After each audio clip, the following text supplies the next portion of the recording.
3 bloques para la exploración de petróleo en mar territorial uruguayo fueron adjudicados a 2 empresas extranjeras, Shell y Apache Corporation, por ANCAP. La empresa estatal también habilitó la perforación de un cuarto pozo exploratorio. Un niño de 7 años murió a raíz de un incendio en su casa en la ciudad de Paso de los Toros, en el departamento de Tacuarembó. Hay otras 5 personas lesionadas que fueron trasladadas a un centro asistencial por policías que concurrieron al lugar. El Instituto Uruguayo de Meteorología emitió una alerta por la irrupción de masa de aire fría desde el próximo sábado. Las zonas más afectadas serán el suroeste, centro, este y noreste del país, con temperaturas mínimas que oscilarán entre menos 2 grados y 2 y máximas de entre 10 y 13 grados. El ministro de Ganadería, Agricultura y Pesca, Fernando Matos, anunció que el gobierno resolvió habilitar la importación de cortes de carne con hueso desde Brasil. El objetivo, dijo el ministro, es ampliar el espectro de importadores para poder bajar el precio al consumidor. Un brutal incendio en un edificio en el barrio de Recoleta de la ciudad de Buenos Aires dejó un saldo de 5 muertos y 35 heridos este jueves en la madrugada. Los fallecidos son 3 menores y 2 mujeres. Las causas del incendio todavía se desconocen.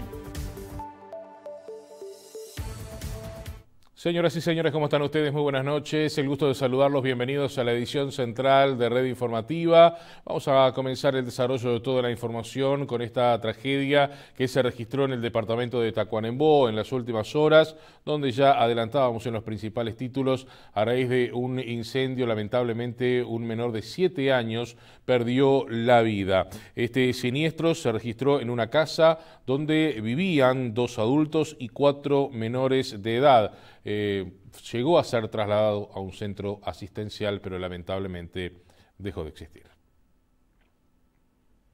Cuando la dotación de bomberos del destacamento local arriba al lugar del incendio, personal de policial y asistencias médicas ya habían procedido al traslado de la familia, que eran 6. Se abocan al trabajo de búsqueda de más víctimas y extinción del incendio, lo cual se logra extinguirlo. No había más personas en su interior y lamentablemente falleció un niño de 7 años, integrante de la familia, que eso sucedió a posterior en el centro asistencial. La concentración de humo quizás fue lo evidente para provocar lesiones a los afectados o el fuego directamente. Bueno, todavía no tenemos una conclusión y pueden haber pasado cualquiera de las dos cosas. Cuando los bomberos llegaron, las personas ya habían sido trasladadas y bueno, fueron asistidas en el hospital local. Y el personal de bomberos trabajó en el incendio y el fuego principalmente estaba localizado en lo que es una habitación destinada a living, pero por lo normal del incendio el humo y producto de la combustión se distribuyen por toda la vivienda y puede ser una posibilidad que hayan sido afectadas por los productos del humo.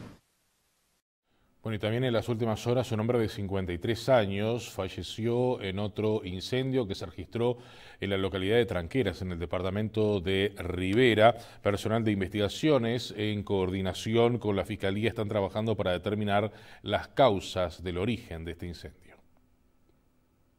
Bomberos investigan las causas que habrían llevado a que una pequeña vivienda, ubicada en el interior del departamento de Rivera, sobre Ruta 30, kilómetro 248, fuera totalmente consumida por el fuego. Al extinguir las llamas, los efectivos actuantes ubicaron el cuerpo calcinado del morador del lugar, un hombre de 53 años. Sí, es así. Recibimos una llamada por un incendio en una vivienda. El destacamento de Tranqueras concurre al lugar, siendo la hora 22:49, a Ruta 30, kilómetro 248, donde había un fuego generalizado en una vivienda de 4x3 aproximadamente, construida de madera con techos de zinc. Conjuntamente con la extinción se constata en la inspección un cuerpo ya calcinado en el lugar del siniestro. Una persona que minutos más tarde es identificada y bueno, se hizo presente en el lugar la doctora Domínguez, la fiscal del caso. Referente al origen del incendio, ya tenemos identificado el punto de origen, sí seguimos trabajando en la investigación de las causas del mismo. Señores, lamentablemente muchas veces este tipo de siniestros, de incendios, surgen por anomalías en los artefactos de calefacción. Estamos comenzando lo que es el invierno y precisamente a propósito de estos temas, el Instituto Uruguayo de Meteorología indicó que desde este sábado 25 se espera una irrupción de una masa de aire frío que estará presente en el territorio nacional por lo menos hasta la jornada del día lunes. Las temperaturas mínimas serán entre 2 grados bajo cero y 2 grados, las máximas no superarán los 13. Una nueva masa de aire frío con abundante nubosidad afectará a todo el país. Sin embargo, las zonas del suroeste, centro, este y noreste serán las más frías. Desde el Instituto Uruguayo de Meteorología alertan por la llegada de una ola de frío polar para los próximos días. Va a ingresar exactamente una masa de aire muy fría desde la noche del viernes y se va a extender hasta el día lunes, en donde vamos a tener temperaturas mínimas que van a estar entre los -2 y 2 grados y máximas que podrían alcanzar en algunas zonas los 13 grados. Principalmente esta característica la vamos a tener en la zona suroeste, parte del centro, noreste y este del país. En el resto del país vamos a tener temperaturas bajas también y se va a sentir el frío. La masa de aire frío que ingresará a nuestro país es típica de esta época del año y tiene ciertas características. Durante estos días sí va a haber vientos, sobre todo en la franja costera, que va a generar bajas sensaciones térmicas, pero que no van a ser tan intensos como para emitir algún tipo de aviso. El día lunes sí se espera una desmejora en las condiciones del tiempo que estamos evaluando con precipitaciones y algunas tormentas.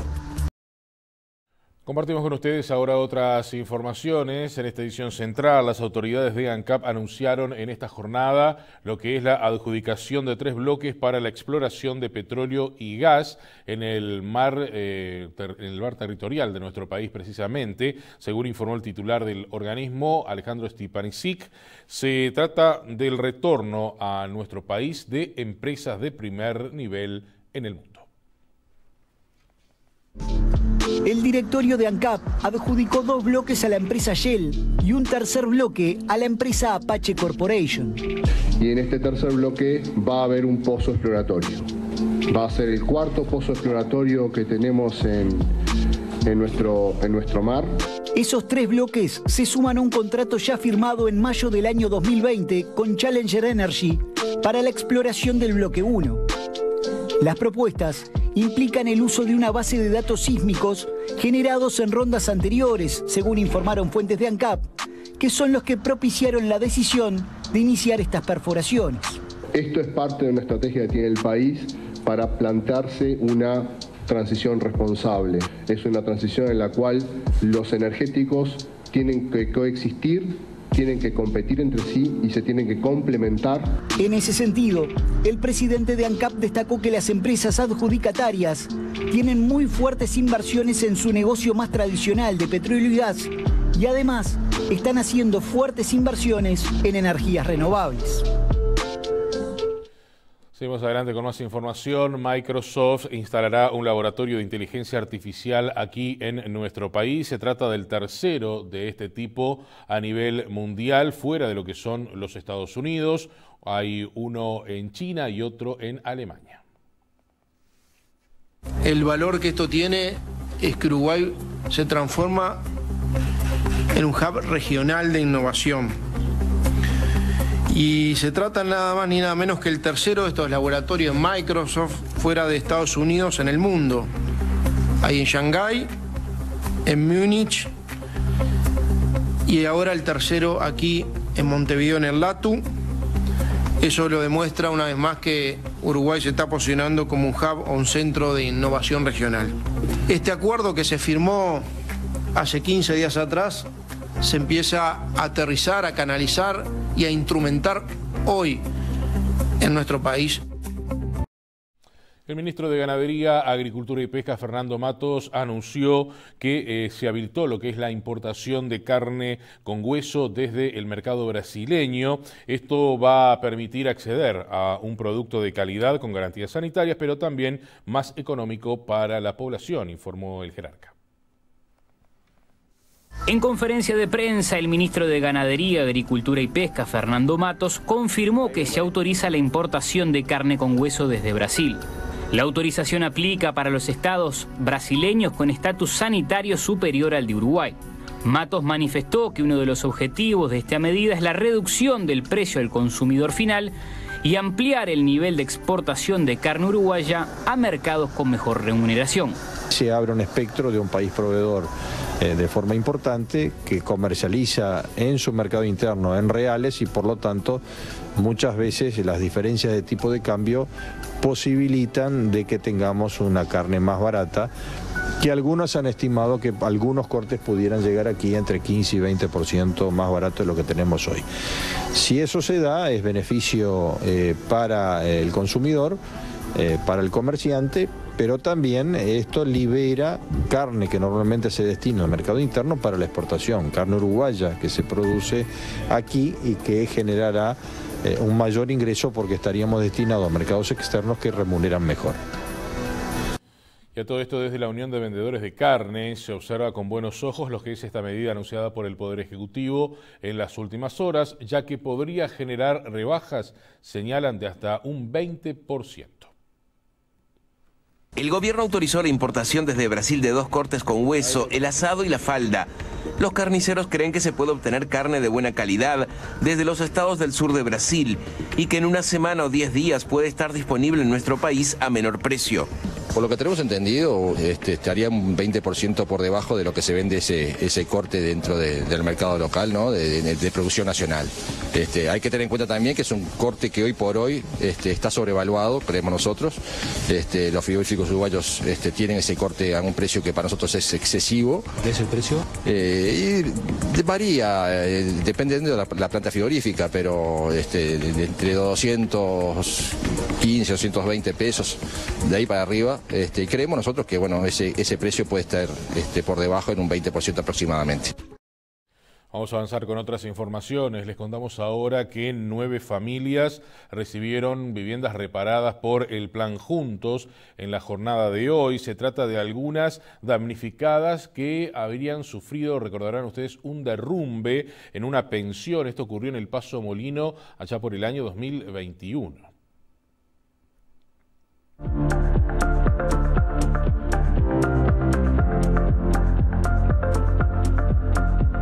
La semana pasada 5 familias recibieron viviendas reparadas por el Plan Juntos. Ahora otras 9 familias que vivían en el edificio que se derrumbó en la calle Sufriategui el año pasado recibieron casas reparadas por la Agencia Nacional de Vivienda. Se utilizaron recursos de programas previstos para situaciones de emergencia. Realmente es darle una respuesta a una situación grave de emergencia que está previsto en una situación crítica como es un derrumbe de un edificio, a pesar de no ser un edificio del Ministerio. Pero bueno, acá lo que importa era justamente estos frágiles que se convirtieron de un día para el otro sin tener un techo propio. Todavía restan 3 familias damnificadas por el derrumbe, cuyas viviendas están en reparación y serán entregadas en los próximos días. Más información, Antel estará presupuestando a 857 trabajadores, una medida que en su momento le costó el cargo al anterior presidente del organismo. Hoy por hoy, Gabriel Gurméndez, actual presidente del ente, dijo que la resolución en aquel momento era inconveniente por la situación económica provocada por la pandemia. La situación es distinta, aseguró este jueves el presidente de Antel. El Poder Ejecutivo había observado la resolución de Antel en plena crisis de la pandemia, al inicio de la pandemia, por inconveniente. Y agregó: lo estamos haciendo gradualmente, lo estamos haciendo por calificación y por antigüedad a lo largo de una situación donde además se está normalizando el funcionamiento de la economía porque se pasó la etapa de la crisis, de la pandemia. En mayo de 2020, el presidente de la República le solicitó la renuncia al entonces presidente de Antel, Guillermo Iglesias, después de una resolución que presupuestaba a 857 personas que hacía al menos 3 años tenían vínculos contractuales con Antel. Ninguno de estas personas son ingresos a la administración pública, es decir, son personas que ya están, que cambian de un contrato de función pública que se llama a un contrato presupuestado. Hasta ahora ingresaron 300 personas en 2 tandas de 150, según informó este jueves el semanario Búsqueda. Por otra parte, consultado sobre los resultados de la ley de portabilidad numérica, El presidente de Antel señaló que dinamizó el mercado. El que estamos viendo nosotros, un crecimiento al día de hoy, desde que empezó el año, de 25.000 clientes, o sea, crecimiento. Estamos duplicando la cantidad de gente que renueva los contratos con nosotros. Vamos a seguir con temas que tienen que ver con el organismo, porque la expresidenta de Antel y actual intendenta de Montevideo, Carolina Cose, señaló que hay una masacre nacional a los proyectos que tenía Antel. La jefa departamental señaló que hay que buscar herramientas para dar marcha atrás con algunas decisiones del gobierno. Mire, tratar de confundirlos tantos y empezar a hablar de la portabilidad cuando estamos hablando de una masacre nacional es realmente confundir a las personas. La expresidenta de Antel sostiene que lo que están haciendo las actuales autoridades es un enorme error y dijo que es partidaria de no dejar ninguna herramienta de lado para dar marcha atrás con algunas decisiones. Ya sea una acción constitucional, una consulta popular, una impugnación, la herramienta habrá que buscarla, pero lo que creo es que no nos podemos quedar en decir esto está mal, hay que hacer algo. La intendenta dijo que la actual administración de Antel perforó la inversión de $900 millones en fibra al hogar, entregó Internet, su principal negocio, desestimuló al personal al punto que muchos están yendo, disminuyó la inversión y aumentó las transferencias a rentas generales. Hay que reaccionar. Esto no es un tema de Antel tampoco. No es un tema, no es el problema, no es Antel, el problema es el Uruguay. No hay que hacer ortodoxo en estas cosas. Hay que hacerlas porque les convienen o no al Uruguay. Vamos a cambiar de tema, nos vamos al norte del territorio nacional y esto que les vamos a contar es realmente terrible. La madre y el padrastro de 3 menores de edad fueron imputados por el presunto abuso sexual y físico de los niños. Esto se registró en el departamento de Artigas. La investigación comenzó luego que uno, precisamente de los menores, llevara marihuana a la escuela a la que concurrían para llamar la atención y denunciar lo que estaba pasando. Todo comienza en un centro de enseñanza primaria donde despierta la atención a los educadores, de ahí comienza un proceso de averiguaciones y de dar cuenta de la situación de parte de los responsables, de la responsable de la clase, más gente del equipo interdisciplinario de la escuela. Y eso lleva a determinado momento a que se realice la denuncia. Hecha la denuncia se pone a disposición de la Fiscalía y culminada hasta el momento la actividad de la Fiscalía, el resultado son 2 personas formalizadas, que uno de ellas es la madre y el otro es el padrastro. Sí se puede confirmar, jefe, aunque no se puede ahondar en el caso, como usted decía, que el niño habría llevado esa droga para llamar la atención y poder denunciar esto, que vivía en la casa. No sé si concretamente, porque es una cuestión técnica, si determinar si el niño lleva, en este caso marihuana, a la escuela para llamar la atención. En definitiva, eso despierta la sospecha y llama evidentemente la atención de los responsables de allí y después del equipo multidisciplinario y llega a nosotros en forma de denuncia. 4 personas fueron enviadas a prisión preventiva por 150 días, mientras avanza la investigación de un caso que consistió en abuso sexual y explotación de 2 adolescentes, hecho que se registró en el departamento de San José. Las menores estaban bajo la órbita del INAU. El caso quedó al descubierto luego que una de las adolescentes que estaba siendo víctima de explotación sexual lograra escapar tras ser retenida y agredida físicamente. Tras la denuncia, se comenzó a investigar y se logró determinar que ella y otra adolescente, de 15 y 17 años respectivamente, concurrían en sus salidas de un hogar del INAU en San José de Mayo a una casa donde las explotaban sexualmente. Bueno, una situación por supuesto compleja, que nos preocupa, que nos ocupa. Estamos trabajando en este momento en definir una nueva estrategia porque desde luego siguen institucionalizadas y a cargo del INAU. No se encuentran ya en el mismo centro o en el mismo hogar al que pertenecían, donde se desencadenaron estos hechos. Esto, si bien se dilucidó en estos últimos días, había sospechas e indicios de esta realidad desde hace tiempo, se venía investigando por parte de la Fiscalía con el apoyo del INAU, y a partir del episodio del día sábado, cuando una de las adolescentes que estaba retenida, privada de libertad, logró desembarazarse de esa situación y volver al hogar, aportó datos relevantes e información que después condujo al esclarecimiento de los hechos. Una mujer y 3 hombres fueron imputados. Un joven de 20 años por abuso sexual, privación de libertad y lesiones personales. Otro joven de 18 años y su madre de 35 por privación de libertad y encubrimiento. Y un hombre de 52 años acusado de cometer reiterados delitos de contribución a la explotación sexual de menores. Los 4 fueron enviados a prisión preventiva por 150 días a la espera del juicio. Hay un punto a partir del cual estas situaciones pueden darse. Las situaciones de salidas no autorizadas se dan. En este caso se dio una que en realidad fue con un final satisfactorio, por supuesto no feliz, pero sí satisfactorio en términos de que permitió por lo pronto, desbaratar esto que se desbarató, que no es menor. Repito, son situaciones que ayer acontecieron o ahora acontecen en San José, han acontecido con relativa periodicidad o frecuencia en distintos lugares del país.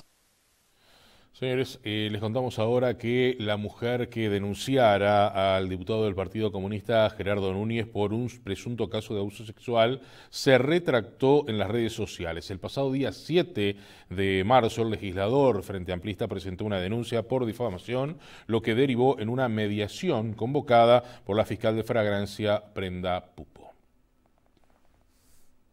Se vertieron consideraciones que lesionaron el buen nombre y la reputación de Núñez, escribió y agregó: habiéndome percatado del error, es que procedo a pedir disculpas a través del mismo medio. La mujer refiere una denuncia que publicó en enero de este año en la cuenta de Instagram Varones Uruguay 2. En la denuncia, la mujer relató un encuentro que mantuvo con un hombre que tiene un cargo político y que terminaron pasando cosas que no tendrían que haber pasado. De alguna manera se aprovechó de mí, dijo. La denuncia motivó que el diputado solicitara licencia en el Parlamento. La fiscal de Flagrancia, Brenda Pupo, dijo que la mujer se retractó porque ella lo dispuso, según publicó este jueves el diario El Observador, en base a información de BTV Noticias. Actualmente el diputado está sometido al Tribunal de Conducta Política del Frente Amplio por otra denuncia de una expareja que llevó el caso a la justicia.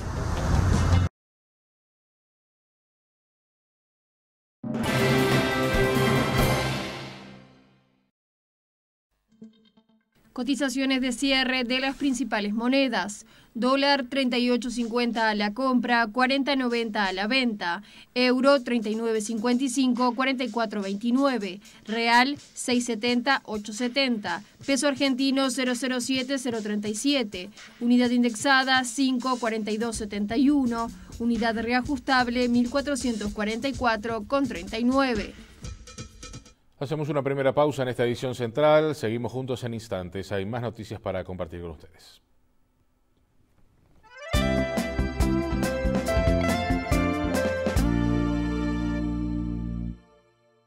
Si querés saber los números que salieron en el sorteo del 5 de oro, envía número al 1234 y recibí a diario la información en tu celular. Envía número al 1234. Si jugás al 5 de oro, tené toda la información de pozos y resultados en tu celular. Envía número al 1234.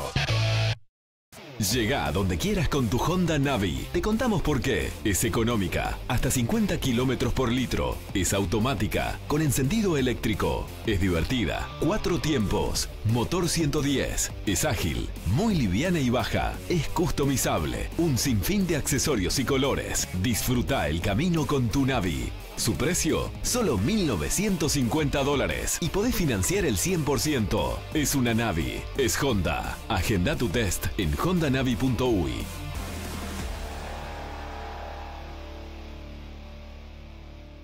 Hoy más que nunca, sabemos que los que escriben la historia del futuro son los maestros, y ellos marcarán la vida de las futuras generaciones. Si tu vocación es ser un educador del siglo XXI, te ofrecemos una formación profesional de alta calidad. Inscripciones abiertas para las carreras de maestro en educación primaria y maestro en la educación de la primera infancia. ¿Querés ser parte del futuro? Te esperamos. Informate por el 2901-1254. Son miles y miles de personas que volvieron a vivir gracias a los grupos éxito. Yo entre ellas. El éxito de los grupos de adelgazamiento ahora también lo podés lograr por internet. No tenés ni que moverte de tu casa. Ahora no hay excusas. Adelgazaronline.com.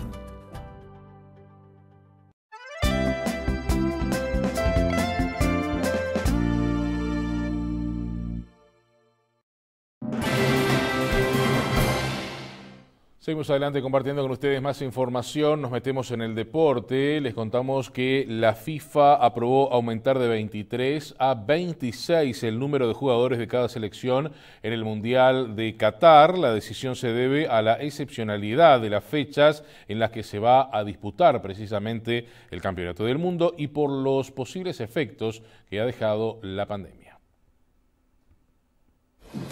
Noticias llegan desde FIFA de cara al Mundial de Qatar 2022. El Consejo de FIFA aprobó aumentar a 26 el número de convocados por cada selección. Es así, cada entrenador tendrá la oportunidad de seleccionar un mínimo de 23 jugadores a un máximo de 26. Además, la lista de reserva pasó de 35 futbolistas a una cantidad de 55 en total y luego comenzar a reducirla. Es decir, los 11 titulares y 15 suplentes. Buenas noticias para Diego Alonso, que desde que tomó la conducción técnica de la selección uruguaya, utilizó un amplio recurso en sus reservas. La fecha límite será el 13 de noviembre de 2022, donde se entregarán todas las listas finales.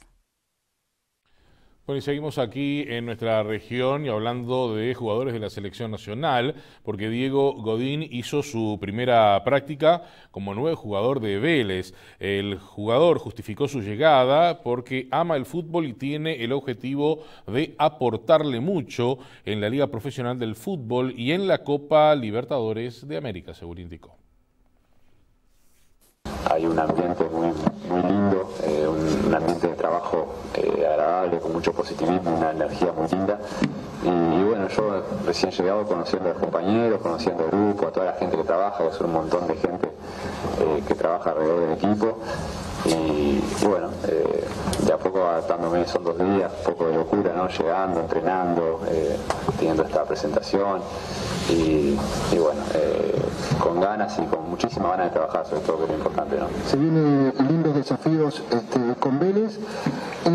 ¿Crees que estos 15 partidos que jugaste en este tramo ya de tu carrera, te tendremos que ver de esta manera, jugando solamente un partido por semana, o crees que estás en condiciones de poder afrontar 2 partidos por semana? Gracias.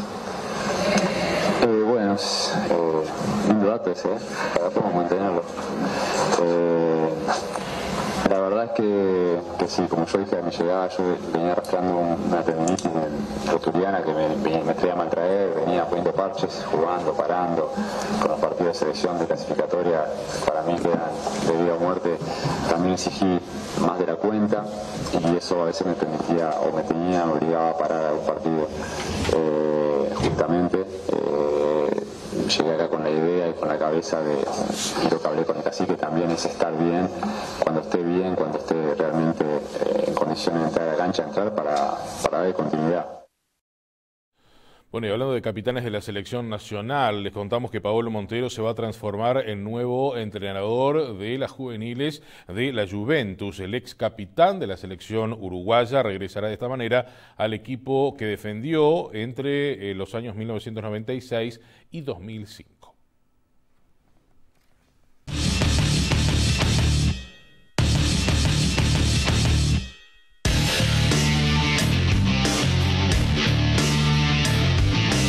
Ronald Paolo Montero se hará cargo de la primavera, formativas grandes, digamos, de la Juventus.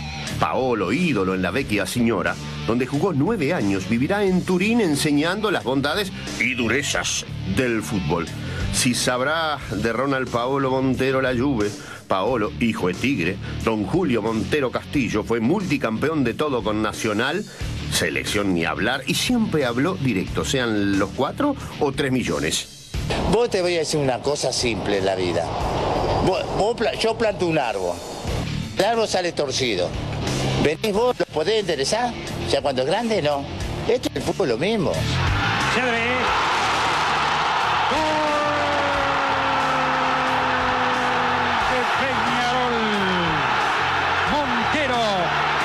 Menotti dijo cuando dirigió a Peñarol: tengo un pichón de pasarela. La selección lo vio abrazar un brazalete en dirección solar. Alguna vez contó Lugano que le dijo: debes si podés hacer cosas mejores que yo y nosotros, tal si fuesen 2. Peñarol, Boca Unidos, Colón, Central, San Benedetese y San Lorenzo lo tuvieron como entrenador y ahora vuelve al lugar donde fue feliz. Montero en primavera, zafando de nuestro invierno tan frío. Señores, en la segunda división profesional, Racing empató con Miramar Misiones, pero sigue puntero en el campeonato. Vamos a repasar este y otros encuentros. Sudamérica y Progreso empataron 1-1 en el Parque Palermo. Gonzalo Jara adelantó al gaucho con esta definición a los 52 minutos, pero a los 64 llegó el empate de la IASA por intermedio de Maximiliano Rodríguez. Sudamérica 1, Progreso 1. En el campus de Maldonado hubo triunfo visitante de Uruguay Montevideo por 1-0 ante Atenas. El único gol del partido lo marcó Diego Villalba en la primera parte. En el estadio Obdulio Varela hubo empate entre Villa Española y Juventud de las Piedras, 1-1. Ignacio Milans de penal adelantó al conjunto pedrense a los 25 del primer tiempo. En la segunda parte, Diego González marcó el definitivo empate 1-1 para Villa Española ante Juventud. Vamos al Estadio Olímpico para ver el empate 1-1 entre Miramar Misiones y Racing. La escuelita se puso en ventaja gracias a este gol de Michael Ferreira en el arranque del partido. En el complemento llegó el 1-1 Cebrita. Fabián Piris en contra puso el empate final. Y en el último partido del día hubo triunfo locatario en el Parque Palermo. Central Español le ganó 2-0 a Rampla. Christopher Acuña y el 1-0 palermitano. A la media hora de juego, el brasileño Juan Vital sentenció el partido con el 2-0 de Central ante Rampla.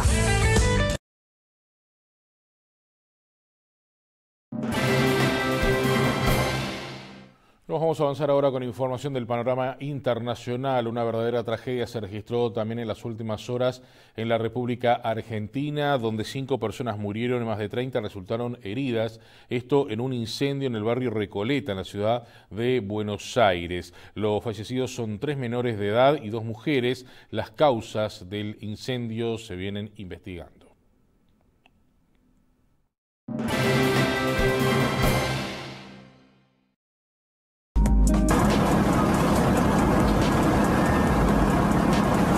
Dos mujeres y 3 niños murieron este jueves a causa de un grave incendio que se desató en la madrugada en un edificio de Buenos Aires, durante el cual resultaron heridas 35 personas, entre vecinos, policías y rescatistas, según informaron organismos de emergencia. Las personas fallecidas lograron ser evacuadas con vida, pero murieron cuando eran trasladadas al hospital, indicó Alberto Crescenti, director del Sistema de Atención Médica de Emergencias SAME. Se trata de 5 miembros de una misma familia de 11 integrantes, una pareja y sus 9 hijos, miembros de la comunidad judía, según fuentes de la Asociación Mutual Israelita Argentina AMIA, que expresó en redes sociales sus condolencias a los seres queridos de las víctimas. El padre, de 52 años, fue hospitalizado y permanece en grave estado con quemaduras en el rostro y en las vías respiratorias. El hombre está internado con asistencia mecánica en el Hospital Rivadavia. Está delicado. Los otros chicos internados van a salir adelante, declaró el director del SAME. El fuego comenzó cerca de las 6 de la mañana en el 7º piso de un edificio del céntrico barrio bonaerense de Recoleta, que se expandió rápidamente hasta el 8º, según indicaron los bomberos. Las imágenes del incendio difundidas en redes muestran llamaradas en el balcón del departamento afectado, que ocupaba todo el piso, y humo y fuego también en el contrafrente. Por su magnitud, los bomberos atacaron con varias líneas en simultáneo, con hidroelevador para poder controlarlo y luego extinguirlo, y participaron además de la policía local 8 dotaciones de bomberos y 22 ambulancias del SAME. El fiscal Sebastián Fedulo, a cargo de la investigación, declaró a la prensa que preliminarmente preliminarmente sería accidental y no habría explotado ningún artefacto. Nos basamos en las pericias de los bomberos, aseguró. Al lado del edificio de 14 pisos donde se produjo el incendio, hay una estación de gas natural comprimido, lo que generó profunda preocupación hasta que quedó controlado completamente el fuego. Vamos a seguir aquí en nuestro continente para contarles que siguen lo que son las protestas y manifestaciones por parte de grupos indígenas contra el gobierno en Ecuador. En lo que ha sido la jornada número 11 de movilizaciones, se registró un tercer fallecido y el gobierno del presidente Guillermo Lasso se abrió parcialmente al diálogo.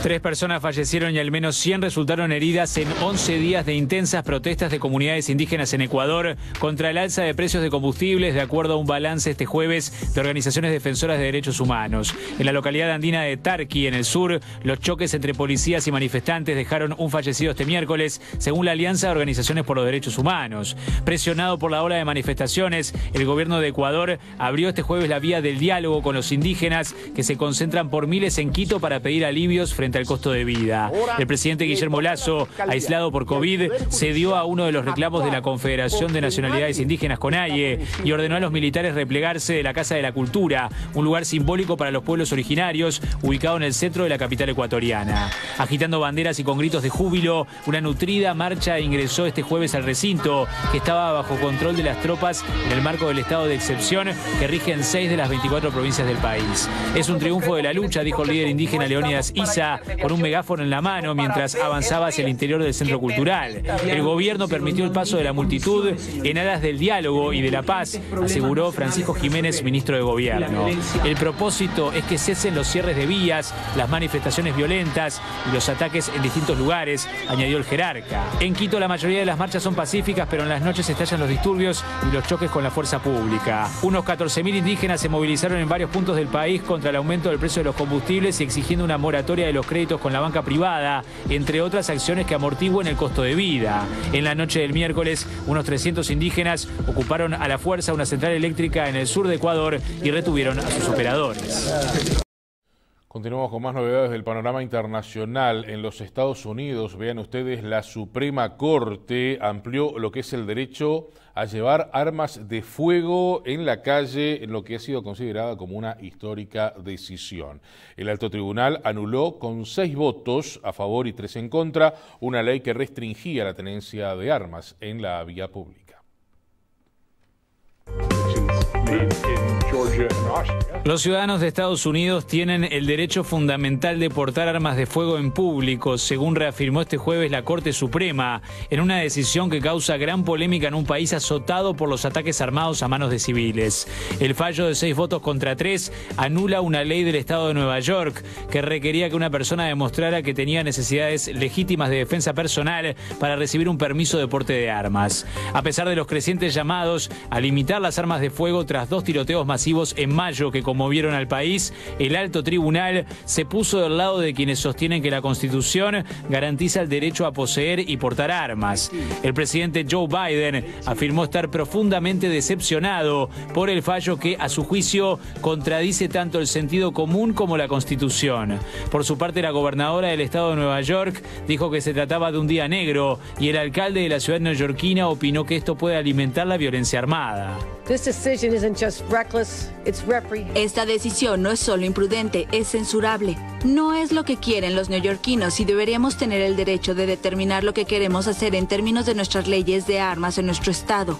Si el gobierno federal no va a tener leyes amplias para protegernos, entonces nuestros estados y nuestros gobernantes tienen la responsabilidad moral de hacer lo que podamos y tener leyes que protejan a nuestros ciudadanos debido a lo que está sucediendo. La locura de la cultura de las armas que ahora ha poseído a todo el mundo, hasta incluso la Corte Suprema. Del otro lado, la Asociación Nacional del Rifle, el poderoso lobby defensor de las armas de fuego en Estados Unidos, celebró lo que calificó como una importante victoria. Se trata del primer fallo de la Corte Suprema en una década relativo a la segunda enmienda.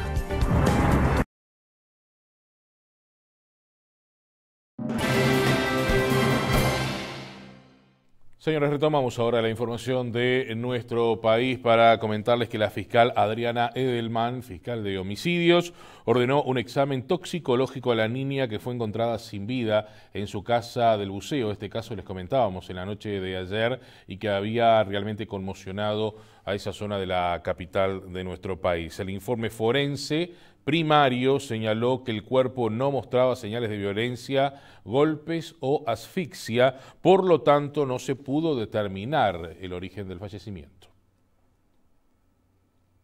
La policía llegó el miércoles a una vivienda en Chamizo y Solano García, alertada por una niña de 7 años que había muerto en condiciones sospechosas. La madre declaró que sobre las 4 de la tarde llegó junto a su hija a la casa. Dijo que vio el portón abierto y que adentro había 2 personas que desde el patio de la vivienda las metieron a la fuerza. Y continuó el relato afirmando que la niña fue llevada a la fuerza a un cuarto, mientras los delincuentes le pedían que entregue el dinero del aguinaldo. La mujer también aseguró que perdió el conocimiento y que cuando se despertó encontró a la niña sin vida. Al lugar llegó el jefe de policía de Montevideo, Mario Delía, el director de científica, Fabio Quevedo, entre otras autoridades policiales y la fiscal Adriana Edelman. El forense que trabajó en la escena constató que la menor no tenía lesiones y tampoco había obstrucción de las vías respiratorias, por lo que se descarta la muerte por asfixia. Por eso se resolvió practicarle un examen toxicológico a fin de determinar la causa de muerte. Por su parte, la madre no registraba lesiones. Al momento el caso se investiga como una muerte dudosa, porque se desconoce qué terminó con la vida de la niña. Tampoco se puede confirmar la versión de la madre. El hecho de que no registre lesiones es tenido en cuenta por los investigadores. El jefe de policía, Mario Delía, calificó la escena como muy compleja y dijo que es pronto para aventurar si se trató o no de un homicidio. En el caso trabaja personal de la Zona Operacional 2. Bueno, y fue enviado a prisión por un periodo de 3 años el hombre detenido tras el allanamiento de un laboratorio de éxtasis. Esto ocurrió aquí en la capital de nuestro país, pero es parte de lo que se ha denominado como operación maléfica. Se le adjudicaron, debí decir, delitos por asociación para delinquir, tráfico de sustancias, suministro de drogas y fabricación de la misma. El hombre de 34 años es el 29º condenado por la operación maléfica que se originó en el departamento de Colonia y se viene trabajando desde hace más de un año por la policía local, con apoyo de varias jefaturas. Este miércoles, la policía de Colonia realizó un allanamiento en Montevideo, más concretamente en un apartamento en la zona de Pocitos, donde se encontró un laboratorio de drogas sintéticas, concretamente pastillas de éxtasis. Según la fiscal Sandra Fleitas, el hombre tenía la capacidad con su laboratorio de fabricar un total de 50.000 pastillas de éxtasis en 15 horas. La fiscal señaló que el hombre fue condenado por un delito de suministro de sustancias estupefacientes. Esas pastillas, una vez que se hacen y se realizan, necesitan de alguna manera un secado especial, necesitan un ambiente preparado, especial, con luz, para darle calor y para producir lo que es cocinar, diríamos, esa sustancia, y fue lo que encontramos hoy cuando nos constituimos en ese allanamiento, que es particular. Yo la verdad que en los 22 años que tengo dentro del Ministerio Público nunca había visto este tipo de instalaciones y el grado al que se puede llegar a partir de la fabricación de este tipo de sustancias, con las consecuencias que estas sustancias tienen. Yo no sé si ustedes recuerdan, hace 2 años más o menos, o capaz que 3 antes de la pandemia, el fallecimiento de varias personas en Argentina, 20, creo, 30 personas por el consumo de este tipo de sustancias en una fiesta electrónica.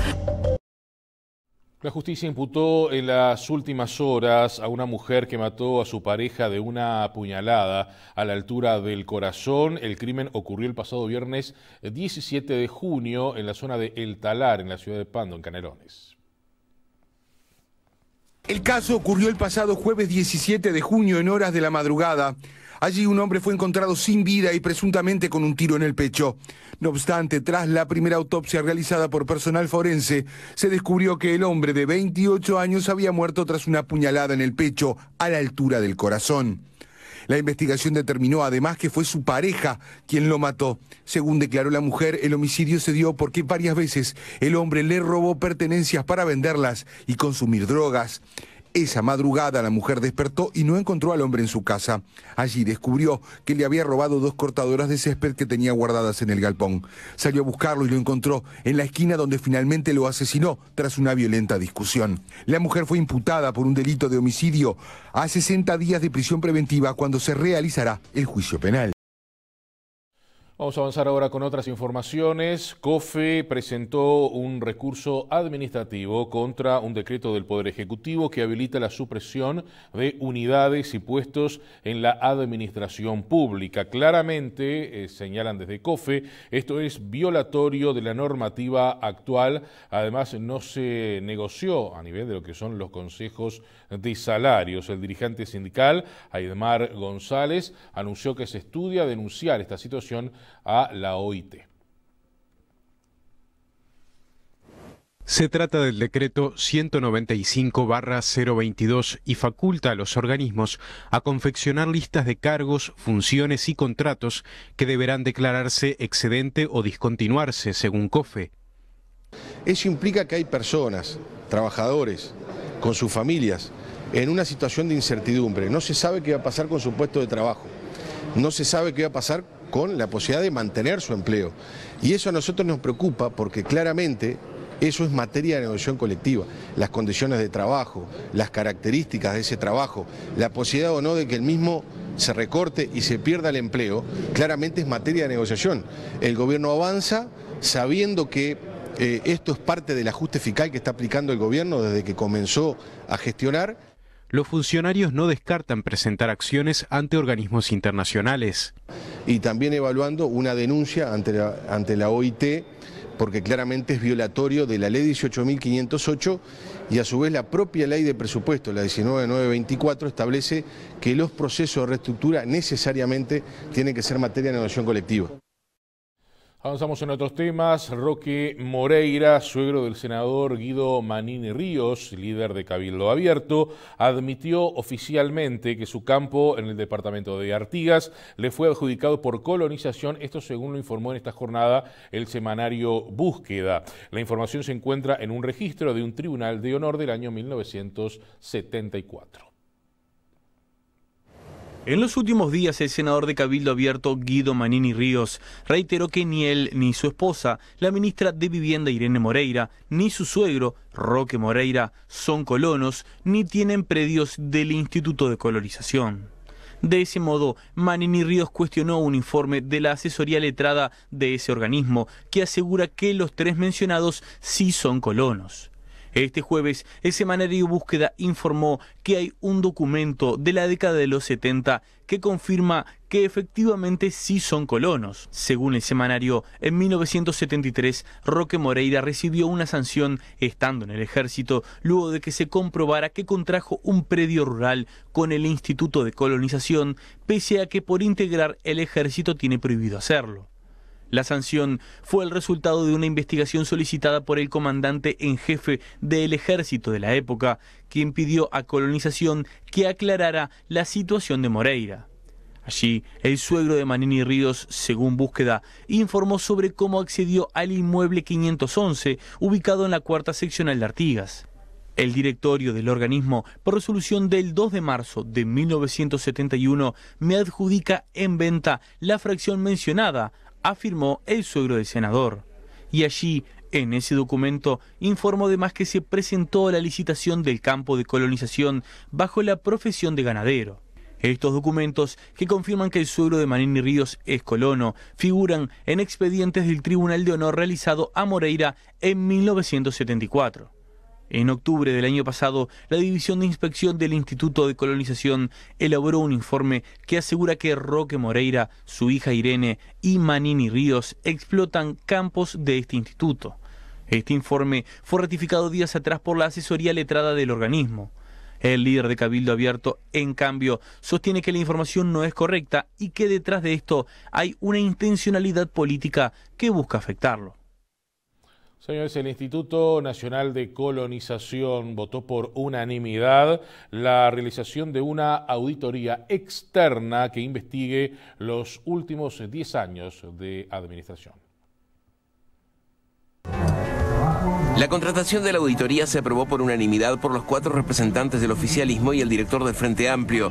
Sobre la compra de tierras, el presidente del instituto, Julio Cardoso, dijo al Observador que un punto de interés es el sensible aumento de compras de tierras en el gobierno de José Mujica.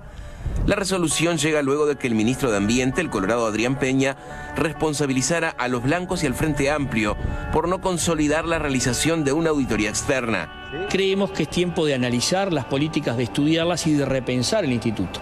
En ese marco, desde el Partido de Colorado se han presentado permanentemente propuestas y también estos pedidos de auditoría que además van a ayudar a tener mucho más información sobre la gestión anterior para corregir y mejorar. Si esta auditoría se votó, tanto mejor. El presidente del instituto respondió que la contratación de la auditoría ya estaba definida y que un llamado que se realizó el año pasado terminó quedando desierto. Cardoso espera las aclaraciones de Peña. También Andrés Berterreche, representante del Frente Amplio, quien mostró en el directorio su molestia por las expresiones del ministro. Señores, hacemos la última pausa en esta edición central. Venimos en instantes.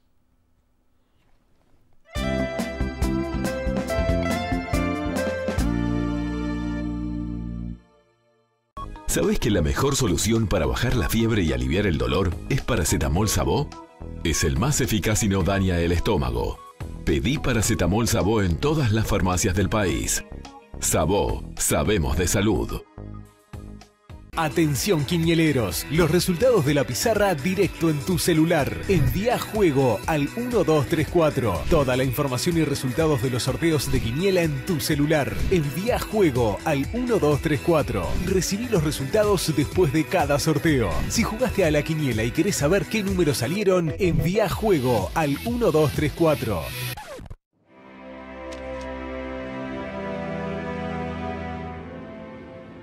Valen, te escribo esta carta porque llegó el momento de decirte lo que siento por vos. Sos mi vida. Seguramente no sepas tanto de mí, pero yo sé que tenemos mucho en común. Cada vez que respiro pienso en vos. Cada vez que pasa una brisa o cuando doy un abrazo, en todo siento que estás ahí. También tengo claro que si no fuera por vos y tu familia, no podría hacer nada de eso. Porque fueron ustedes los que me dieron el resto de mi vida. Vamos a estar juntas siempre. Te quiero con todo nuestro corazón. Eri.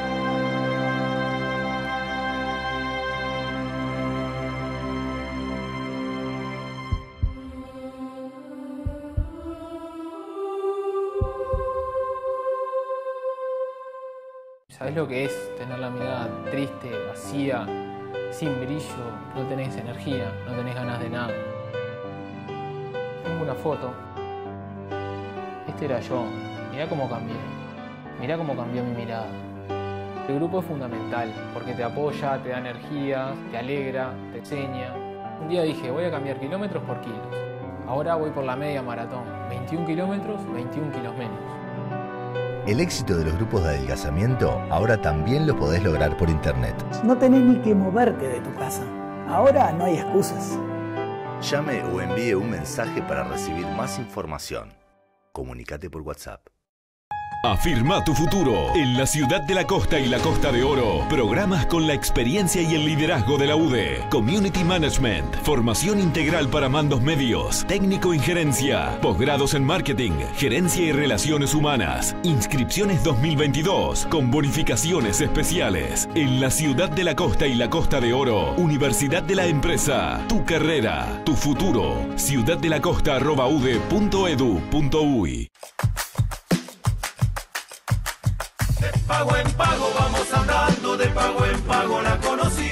De pago en pago, yerba, yerba, claro que sí. Distribuye Botica del Señor.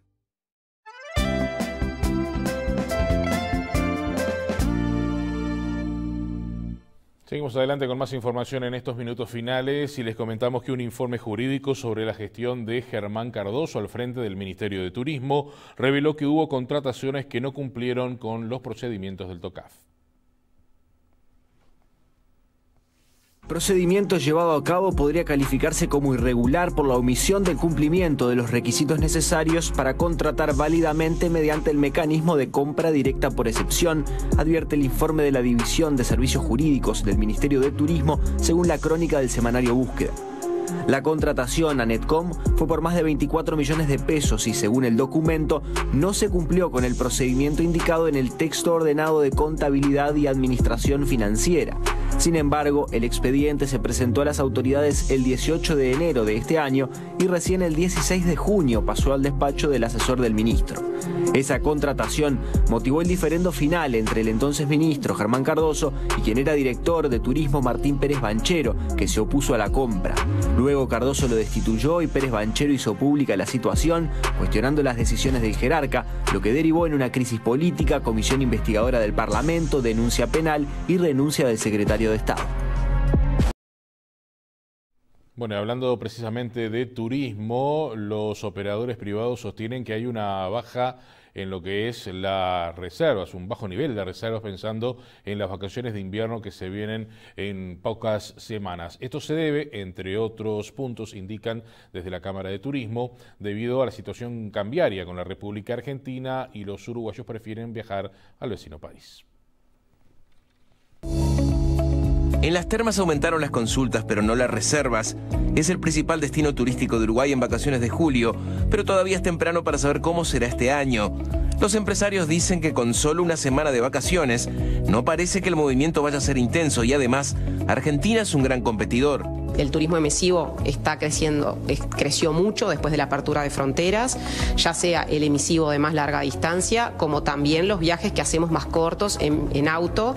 Hoy tenemos una cantidad de gente yéndose por un tema cambiario, obviamente, a la Argentina, y eso de alguna forma bajó muchísimo la cantidad de turistas que estábamos teniendo en turismo interno previo a la situación de apertura de fronteras, cosa que ya sabíamos, digamos, pero realmente en este momento la situación argentina complica bastante la situación del turismo interno en el Uruguay. Para la segunda mitad de julio también hay expectativa en destinos como Punta del Este, que han recibido en esa fecha turistas desde Argentina o Brasil. Argentina tiene 2 semanas de vacaciones de invierno en esa fecha. Vamos ahora a compartir con ustedes 3 informaciones destacadas de estas últimas horas. Uruguay avanza en la creación de un centro de operaciones regional en materia de innovación y el gigante tecnológico Microsoft confirmó que instalará en nuestro país un laboratorio de inteligencia artificial. Se trata del tercero de esta clase fuera de Estados Unidos, tras los ya instalados en China y Alemania. La mujer que denunció al diputado comunista Gerardo Núñez sobre un presunto caso de abuso sexual se retractó en las redes sociales.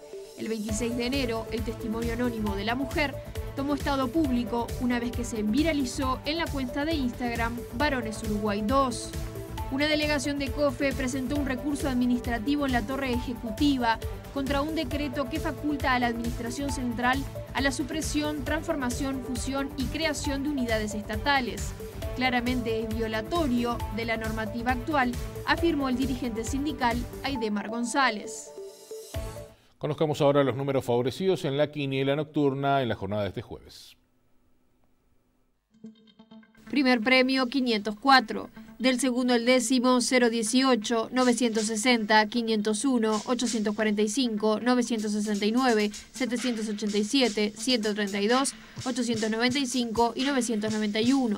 Del undécimo al vigésimo 381, 533, 484, 519, 333, 394, 162, 818, 660 y 845. Por reiteración para la tómbola se sortearon los números 22, 38, 83 y 86. Y compartimos ahora con ustedes el pronóstico del tiempo para todo el territorio nacional.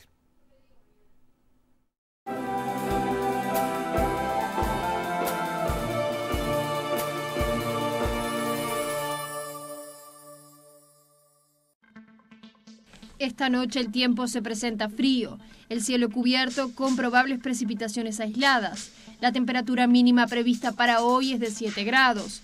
Mañana viernes estará frío, el cielo nuboso y cubierto. La temperatura mínima prevista es de 7 grados y la máxima es de 11. El pronóstico extendido para los próximos 3 días en la zona oeste del país estará frío, el cielo nublado con precipitaciones. En la zona norte del territorio estará frío, el cielo cubierto con lluvias. En la zona este estará frío, el cielo nuboso y cubierto con precipitaciones. Y finalmente en la zona sur del país estará frío, el cielo cubierto con probables precipitaciones.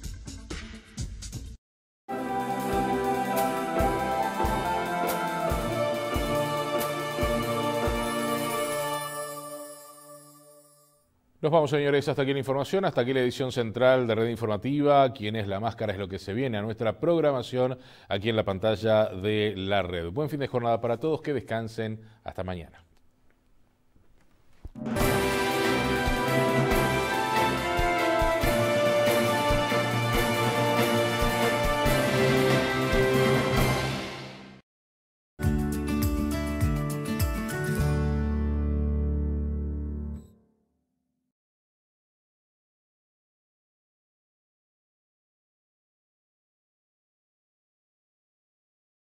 DAV quiere saber, ¿qué es lo que más te gusta de tu piel?